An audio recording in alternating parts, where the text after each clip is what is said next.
ইসলাম বাংলাদেশের কেন্দ্রীয় যুগ্ম মহাসচিব কারা নির্যাতিত মুসলিম আলমদিন সুলতানুল ওয়াইজিন হযরত মাওলানা খালিদ সাইফুল্লাহ আইয়ুবী।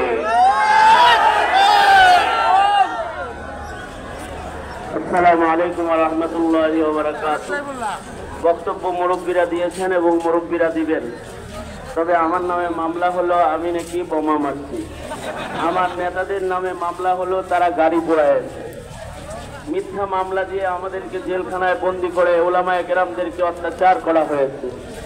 আমরা সরকারের কাছে দাবি জানাবো মামলাগুলোকে দ্রুত শেষ করে দিন, অন্যথায় আপনারা শেষ হয়ে যাবেন।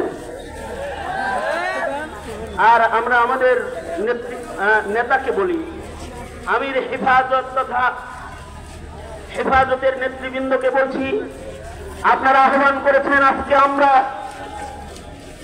দাওয়াতির বেশে এসেছি। আপনারা যদি আহ্বান করেন তো আমরা মুজাহিদের বেশে আগমন করবো ইনশাআল্লাহ।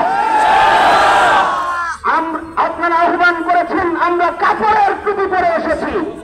আল্লামা জুনায়েদ বাবুনগরী বলতেন লোহার টুপি পরে আমরা হাজির হব ইনশাআল্লাহ। সংগ্রামী তাওহীদি জনতা এ পর্যায়ে বক্তব্য রাখেন